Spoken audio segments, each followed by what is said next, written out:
श्री सीताराम। भक्ति तथा ज्ञान के प्रकाशक आचार्य भाग 13। श्री भृगु जी। भक्तों, भृगु जी ब्रह्मा जी के मानस पुत्रों में से एक हैं। ये एक प्रजापति भी हैं और ये चाक्षुष मनवंतर में सप्त ऋषियों में से भी एक हैं। इनकी तपस्या का बहुत ही अमित प्रभाव है। दक्ष की कन्या ख्याति का इनसे विवाह हुआ और उनसे इनके 2 पुत्र और 1 कन्या हुई। 2 पुत्र हुए, धाता और विधाता, और कन्या का नाम था श्री। श्री का ही पाणी ग्रहण संस्कार भगवान नारायण ने किया। इनके और भी बहुत संतानें हैं जो विभिन्न मनवंतरों में सप्त ऋषि हुआ करते हैं। वाराह कल्प के 10वें द्वापर में स्वयं महादेव ही भृगु रूप में अवतीर्ण होते हैं। अब कहीं कहीं ऐसा भी उल्लेख आता है कि जो स्वयंभू मनवंतर हुआ उसके सप्तऋषियों में भी भृगु की गणना आती है। तो सुप्रसिद्ध महर्षि च्यवन ये भी इन्हीं के पुत्र हैं और इन्होंने अनेकों यज्ञ किए और कराए और अपनी तपस्या के प्रभाव से अनेकों को संतान प्रदान की। ये श्रावण और भाद्रपद यानी ये 2 मासों में या 2 महीनों में भगवान सूर्य के रथ पर अपना निवास करते हैं।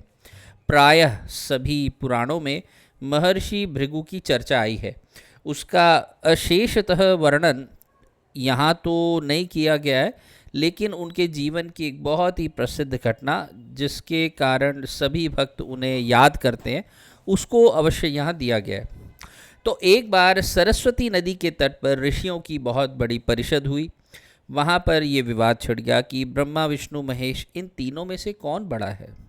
इसमें जब कोई संतोषजनक समाधान नहीं हुआ तब इस बात का पता लगाने के लिए सर्वसम्मति से भृगु महर्षि को ही चुना गया। ये पहले तो ब्रह्मा जी की सभा में गए और वहाँ अपने ही पिता को ना तो इन्होंने नमस्कार किया ना ही कोई स्तुति की। अपने पुत्र की इस अवहेलना को देखकर और जो है अपना अपमान एक प्रकार से देखकर ब्रह्मा जी के मन में तो बहुत क्रोध आया, लेकिन उन्होंने सोचा आखिरकार ये मेरे पुत्र ही हैं तो इनको मैं क्षमा कर देता हूँ। अपने क्रोध को ब्रह्मा जी ने दबा लिया।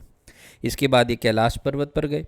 वहाँ ये अपने बड़े भाई रुद्रदेव के पास पहुँचे।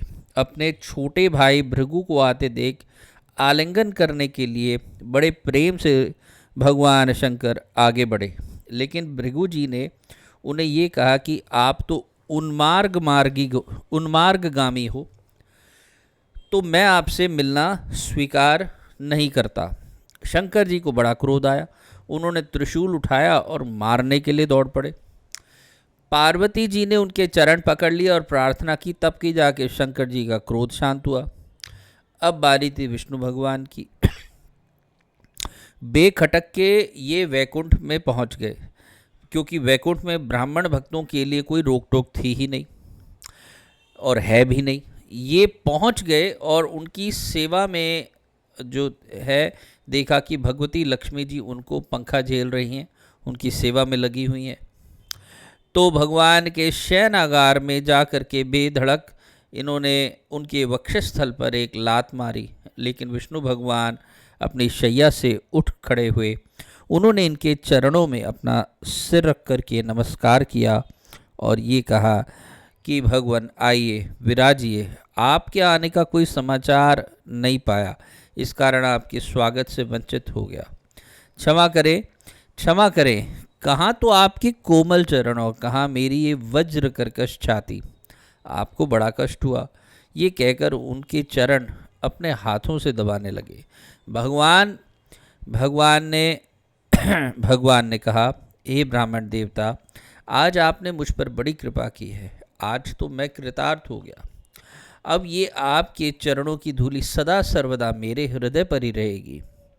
कुछ समय बाद महर्षि भृगु वहाँ से लौटकर ऋषियों की मंडली में आए और अपना अनुभव उन्होंने सुनाया।